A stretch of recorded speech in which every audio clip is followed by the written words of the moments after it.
Good morning, gentlemen. The question asked during the live interaction that I had with you people on Instagram was that why do people get screened out? And there were people who got screened out 3 times and as many as 9 times also. So what happens there? As you're all aware, you have 3 tests there: verbal, non-verbal test, and then picture perception and discussion test. Now in verbal and non-verbal tests, you do not have negative marking. It is basically intelligence quotient or IQ level tests, and normally people do well there. And then you have this picture perception and discussion test, in which you are shown a vague picture. You are supposed to identify the number of characters, gender, age and mood of the characters, and then in a stipulated time you are supposed to write the story. Then 12 to 14 people sit down in a semicircular form, and without consulting the paper, you're supposed to give out your story in 1 minute each. And once the last person gives out his story, then you automatically get into a discussion to reach a common story. And all this while, interviewing officer, GTO and psychologist are sitting and watching you people. So, and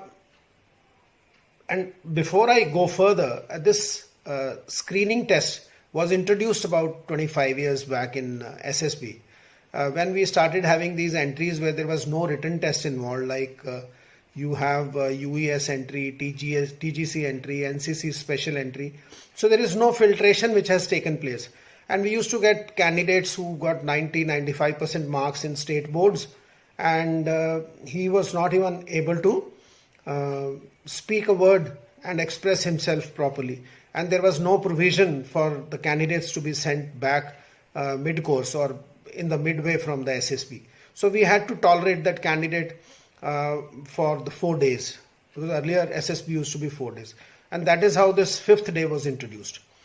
Now if you see, the interviewing officer has to interact with the candidate for about 40-45 minutes for the interview. So what happens? He is sitting in the panel and he is watching the people narrate their story in 1 minute. So he knows how he is going to express in the interview. He'll get a feel of it. Then GTO has to put you in 3 discussions, group discussions. 2 group discussions, then 1 discussion after military planning exercise or the group planning exercise. So he is seeing you during the discussion whether you can participate or not. So he is getting a feel of it. As far as psychologist is concerned, you are supposed to write 12 thematic apperception stories there. So here you are writing 1 story and then discussing the same. So the psychologist also gets a feel as to what kind of stories you are likely to write. So all the 3 assessors get a glimpse of what the candidate is likely to perform in the 2nd stage, and then take a decision whether to take the candidate to the 2nd stage or no. Now the question is, what should you see in writing a story, right? So let me explain. This is important. Firstly, your story should be connected to the theme which has been given to you, connected to the scene which has been shown to you. Suppose I show you a story, a picture where there is flood, and you write a story on drought. Then naturally that goes to show that you tell whatever to this candidate, he will do what he wants to do, which is not a desirable effect. So firstly, your story should be connected to what has been shown to you, correct? Second thing is, your story should have 4 elements. It should have name of the hero, aim of the hero, bit of a challenge. Without a challenge, there is no hero. And then how he overcomes the challenge to come out as a hero. So if your story has these 4 elements, then it will make sense, right? And you have all the themes prevalent in India in your mind. And what are the themes existing today? Of course, the most prominent theme has become coronavirus. But other than that, you have child labor, female feticide, adult education. You have farmers committing suicide, floods, drought, pollution, corruption. Whole lot of social themes are existing. If you can make a story which genuinely fits into a social theme, make it.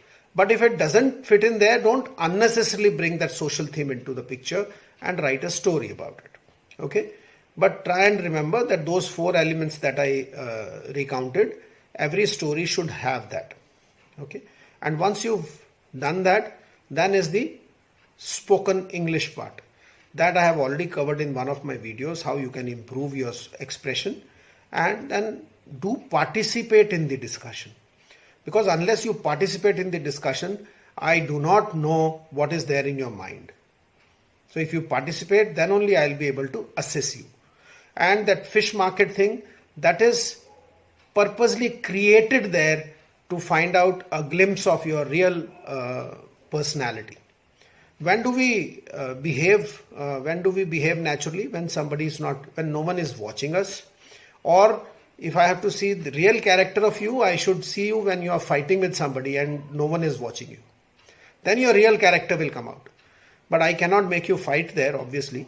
So but I can create conditions which are frustrating for you. And that is why that fish market is allowed to happen. Remember, if the GTO says everyone will speak one after the other and no two people will speak together, everyone will speak in their turn. But then I don't get the glimpse of your personality.